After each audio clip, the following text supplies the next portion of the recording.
Hello students, आज के इस वीडियो में हम डिस्कस करने वाले हैं क्लास 11th की बुक बोवेन वर्ड के chapter a pair of moustaches के क्वेश्चन आंसर्स। स्टूडेंट्स, अगर आपने अभी इस चैप्टर को नहीं पढ़ा है तो पहले आप उसे पढ़ लें। उसका लिंक आपको इसी वीडियो के डिस्क्रिप्शन बॉक्स में मिल जाएगा। उसके बाद आप क्वेश्चन आंसर्स को देखें जिससे कि आपको आसानी से समझ में आ जाए। तो स्टार्ट करते हैं। Question number 1, What do you understand of the nature of Ramanand and Azam Khan from the episode described? क्या पूछा गया इस क्वेश्चन में कि जैसा कि आपने कहानी में पढ़ा, जैसा कि कहानी में बताया गया है, डिस्क्राइब किया गया है, उसके अनुसार रामानंद और जो आजम खान है इनका नेचर कैसा था, किस स्वभाव के ये दोनों व्यक्ति थे। तो आंसर देख लेते हैं। Ramanand, the grocer and a money lender, is quite cunning and possesses a servile nature that is fit for his business of selling groceries and money lending. Ramanand के बारे में पहले बताया जा रहा है। कौन है रामानंद? एक ग्रॉसर हैं, यानी कि किराने वाले हैं, और मनी लेंडर, साथ में पैसा भी लोगों को उधार देते हैं। एक मनी लेंडर है, ग्रॉसर है, एक बनिया है, दुकान चलाते हैं। इनका जो नेचर है बहुत ही कनिंग है, और जैसा भी नेचर ये परचेज करते हैं वो इनके बिजनेस के लिए, किस चीज़ का बिजनेस है? सेलिंग ग्रॉसरीज और मनी लेंडिंग का, उसके लिए पूरी तरीके से फिट है, उपयुक्त है। He never gets angry but prevails on his customers like Azam Khan with cleverness and by provoking the so-called pride. और इनको कभी गुस्सा नहीं आता है, बहुत ही अच्छे से ये अपने कस्टमर के साथ में डील करते हैं। उनके क्या करते हैं, साथ ही जो आजम खान जैसे व्यक्ति हैं उनका बहुत ही चतुराई के साथ में उनके साथ डील करते हैं, और क्या कहते हैं, उनकी जो सो कॉल्ड प्राइड है, उनका जो गर्व है, उसको प्रोवोक करने का काम भी ये बहुत अच्छी तरीके से कर लेते हैं।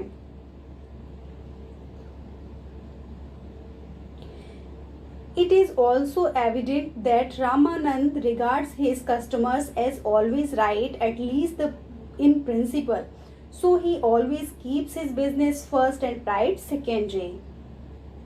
Azam Khan on the other hand, अभी आपको रामानंद हैं उनके बारे में बता दिया गया कि वो किस तरीके की हैं, कैसा नेचर परचेज करते हैं। अभी आजम खान के बारे में बताया जा रहा है। Azam Khan on the other hand is a victim of so called pride. ये क्या है? जो रामानंद हैं वो तो कैसे हैं, लोगों के प्राइड को प्रोवोक करना बहुत अच्छे से जानते हैं, उनको उकसाना जानते हैं, कहते हैं ना चने के झाड़ पे चढ़ाना, उस तरीके के वो व्यक्ति हैं। और आजम खान जैसे व्यक्ति कौन है? इस चीज़ के विक्टिम हैं, यानी कि चने के झाड़ पर चढ़ने वाले। इनको और आसानी से प्रोवोक किया जा सकता है, इनके इस प्राइड को, गर्व को। He is still lost in the past glory of his forefathers. अभी तक किसमें खोए हुए हैं, किस घमंड में हैं? जो पास्ट ग्लोरी, यानी कि कभी भूतकाल में जो इनकी शान रही होगी, इनके फोरफादर्स की, इनकी पूर्वजों की। और कैसे हैं ये? He is arrogant, full of anger and short sighted, बहुत जल्दी गुस्सा हो जाने वाले। He is ready to sell all his property for the sake of keeping Ramanand moustaches down. और ये क्या करते हैं, अपनी सारी संपत्ति जो है उसको बेचने को तैयार हो जाते हैं, सिर्फ इसलिए कि रामानंद अपनी मूंछों को नीचे कर ले। Which was suitable to his Ramanand class, ताकि जो रामानंद की जो क्लास है वो गोट मुस्टैचेस रखने वाली, आपने चैप्टर पढ़ा होगा तो आपको याद होगा, उसको सूट करती हैं उनकी क्लास को, इसलिए रामानंद को अपनी मूंछें नीचे कर लेनी चाहिए। Obviously Azam Khan is living in his past. He is impractical, short-tempered and doesn't know what is good or bad for him. Next question. Identify instances in the story that show the business acumen of Ramanand. आपको इस story में से वो उदाहरण देने हैं, वो instances देने हैं जो कि ये शो करते हैं, क्या शो करते हैं? Business acumen of Ramanand. Acumen क्या होता है? कुशाग्रता, या जो कहते हैं ना श्रेष्ठ बुद्धि, बुद्धि प्रखरता, जो उनकी बिजनेस एक्यूमेन है, जो व्यापार की जो कुशाग्र बुद्धि है रामानंद के अंदर व्यापार करने की, उसके बारे में आपको बताना है, उदाहरण देने हैं। आंसर देख लेते हैं। Ramanand is a good businessman, Ramanand एक अच्छे व्यापारी हैं. His business acumen is evident from the fact that he readily agree to lower his moustaches on Azam Khan's request. और ये कैसे पता चलता है हम लोगों को, जब हम लोग देखते हैं कि आजम खान जैसे ही उनको बोलते हैं कि हम आपको अपनी कुछ संपत्ति दे देंगे, आप अपनी मूछें नीची कर लो, वो तुरंत राजी हो जाते हैं. But he lowers only one tip of his moustaches just to cleverly provoke Khan to bring in more of his property for mortgage. लेकिन क्या करता है, बहुत ही होशियारी से सिर्फ अपनी एक तरफ की मूछ को नीचे करता है ताकि वो आजम खान के जो प्राइड है उसको प्रोवोक कर सके और उससे और ज़्यादा जो उसकी संपत्ति है उसको ले सके और फिर उसके बदले में अपनी दूसरी साइड की मूछ को वो नीचे करे. Unlike Khan, he never gets angry and keep his business interests above all his priorities. और वो कभी भी गुस्सा नहीं होते हैं किसकी तरह, आजम खान की तरीके से. वो हमेशा उनके बिजनेस में उनको लाभ हो, बस उन्हीं चीज़ों को प्रायोरिटी देते हैं. Next question. Both Ramanand and Azam Khan seem to have very fixed views. How does Ramanand score over Azam Khan towards the end of this story? क्या पूछा गया है क्वेश्चन में कि दोनों ही रामानंद और आजम खान जो हैं उनके अपने फिक्स व्यूज हैं, अपने अपने विचार हैं. तो किस प्रकार जो रामानंद हैं स्टोरी के एंड में, स्कोर ओवर का मतलब होता है जैसे एक की विजय होना, तो किस तरीके से जो रामानंद हैं वो आजम खान के सामने विजयी मतलब लगते हैं स्टोरी के अंत तक में जाते जाते. देखिए कैसे. Ramanand and Azam Khan have a fixed view regarding themselves and each other. दोनों के ही फिक्स्ड व्यूज हैं, निश्चित विचार हैं एक दूसरे को लेकर और खुद अपने बारे में. They are part of the social milieu that believes in the categorisation of people on the basis of their moustaches. दोनों ही जो हैं वो उस परिवेश के सदस्य हैं, उस परिवेश के सोशल मैल्यू यानी कि सामाजिक जो परिवेश है, मैल्यूमिश होता है परिवेश या वातावरण, तो सामाजिक परिवेश. कैसा सामाजिक परिवेश, जो कि लोगों की जो मूछें हैं उनकी कैटेगराइजेशन, उनकी श्रेणीबद्ध उनमें करने की, किसकी कैसी वर्गीकृत करने में कि किसको कैसी मूछें रखनी चाहिए, किस व्यक्ति किस सामाजिक ग्रुप का जो व्यक्ति है वो कैसी मूछें रखेगा, इनमें विश्वास करते हैं. Ramanand belonged to goat class while Khan Sahib belong to the tiger class mustaches. Ramanand जो है जो कि व्यापारी हैं, तो इनकी जो क्लास है, इनके जो वर्ग के लोग हैं वो कैसी गोट क्लास, गोट जैसी मूछें रखते हैं. खान साहिब जो हैं वो टाइगर जैसी मूछें रखते हैं. अब इनकी क्या क्या विशेषताएं हैं ये आप चैप्टर में पढ़ लें या आपने पढ़ लिया होगा तो आपको पता होगा. They are both in harmony with the fact that they should not trespass into each other's boundaries. Ramanand scores over Azam Khan at the end of the story by turning up the tip of his goat mustaches so that it looked like a tiger mustache. This enrages Azam Khan and he is tricked into selling all his property to Ramanand. Now questions का second part talking about the text. So question number 1, the episode has been narrated in a light vein. What social mores does the author seem to ridicule?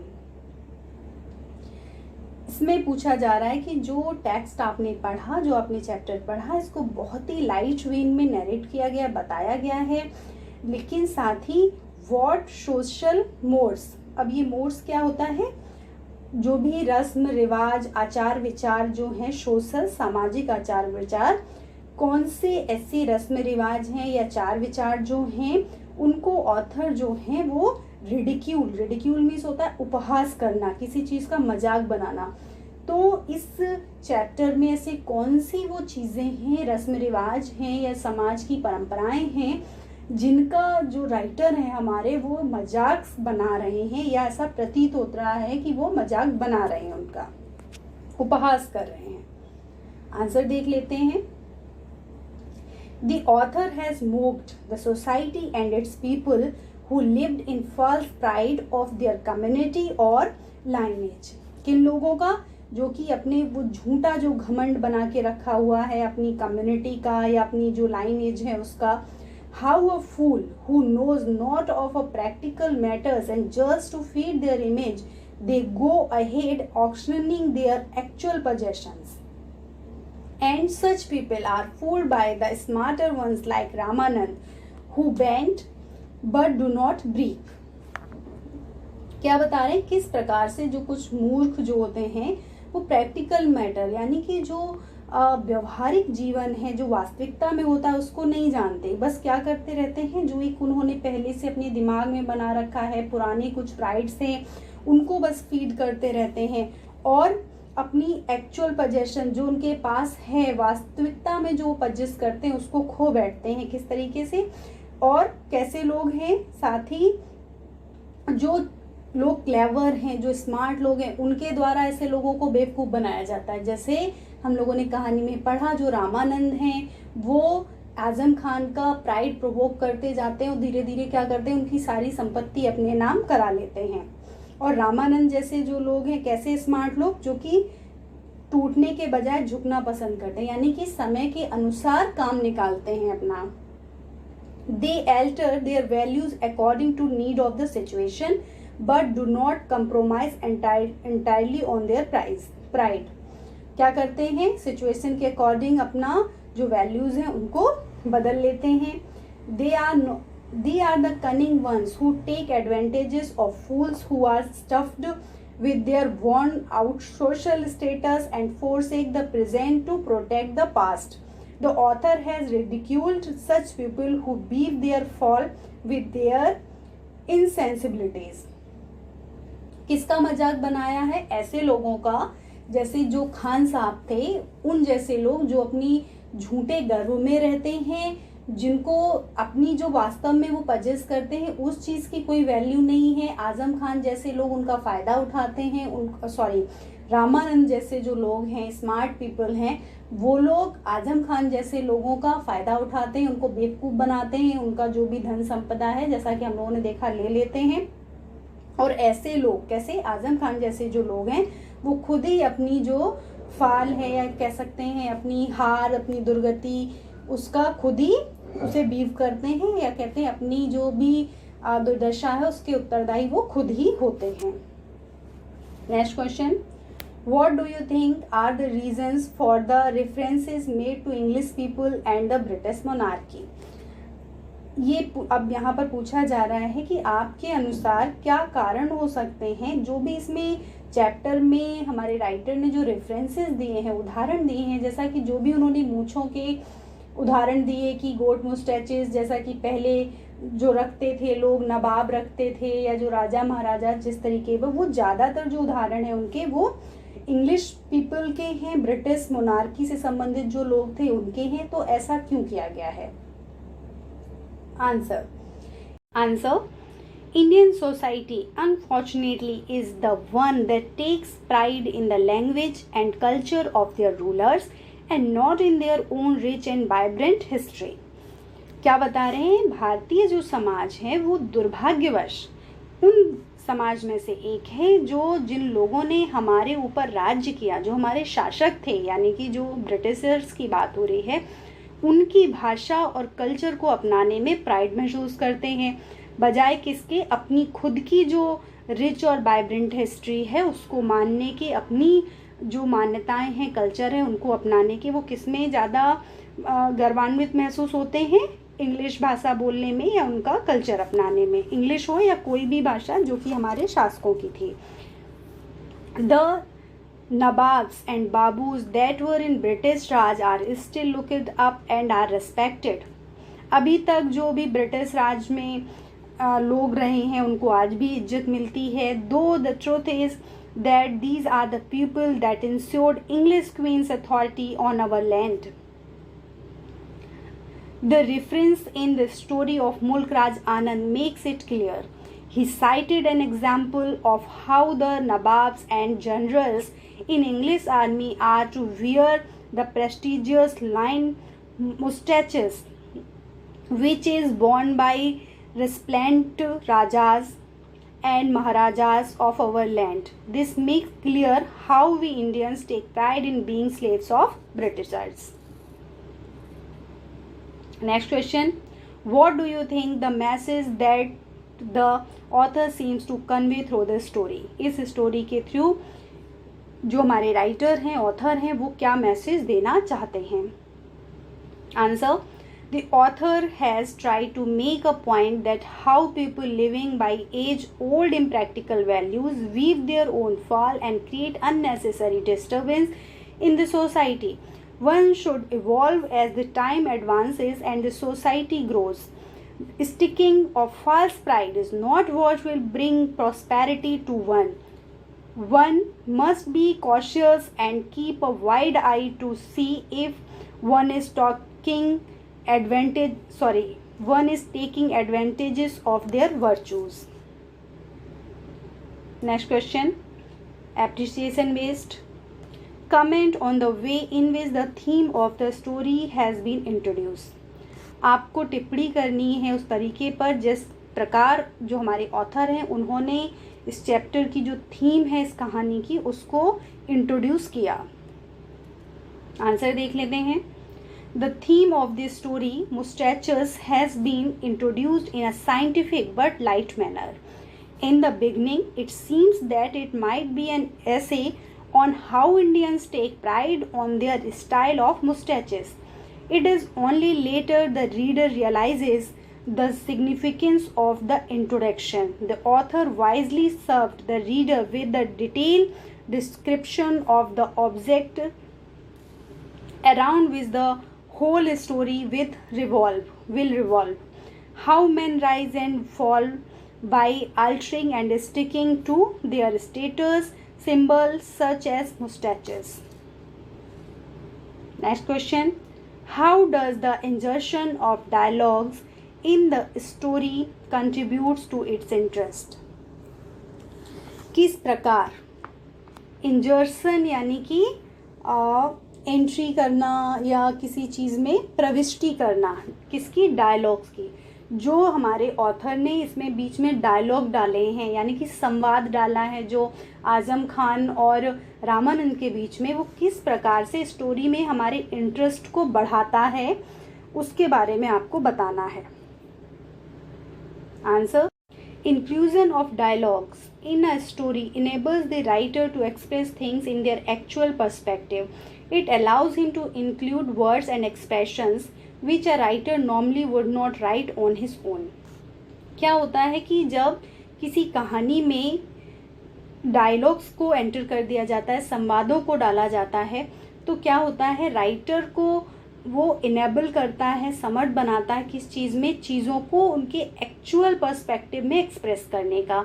Writer उन words को उसमें include कर सकता है, उन expression को कर सकता है जिनको वो खुद से नहीं लिख सकता उसमें. यानी कि संवाद के थ्रू वो दो पात्रों के बीच में हो रही बातचीत से चीज़ों को लोगों को अवगत करा सकता है बजाय खुद बोलने के. जैसा कि for example when Azam Khan gets angry, जब आज़म खान को गुस्सा आता है तो वो रामानंद से कहते हैं, you know what I mean, seed of a donkey, कि तुम्हें समझ में आया कि मेरा क्या मतलब है. सीड ऑफ अ डोंकी, गधे के बच्चे, इस तरीके से बोलता है. तो क्या राइटर खुद से लिख सकते थे कि इस तरीके की बात? तो ये उन्होंने किसके द्वारा कहलवाई है? आज़म खान के द्वारा. साथ ही वो क्या बोलते हैं आज़म खान, एक और example, I tell you turn that tip down और I shell ring your neck, कि मैं कहता हूँ तुमसे कि अपनी जो मूंछ है उसको नीचे कर लो, अदरवाइज मैं तुम्हारी गर्दन जो है मैं उसको मोड़ दूंगा या तोड़ दूंगा. तो इस तरीके की जब बात होती है तो इसमें थोड़ी जो एक्चुअल रियलिटी जो है वो आ जाती है कि हाँ, जब दो लोगों के बीच में लड़ाई होती है तो इसी तरीके की बातें होती है, इस तरीके से लोग बोलते हैं. और साथ ही राइटर को ये शब्द खुद नहीं बोलने पड़े, उन्होंने क्या किया है, दो लोगों के संवाद को दिखाकर उनसे शब्दों को बुलवाया है. तो स्टूडेंट्स, ये थे इस चैप्टर के क्वेश्चन आंसर्स. आई होप आपको समझ में आ गए होंगे. Thanks for watching.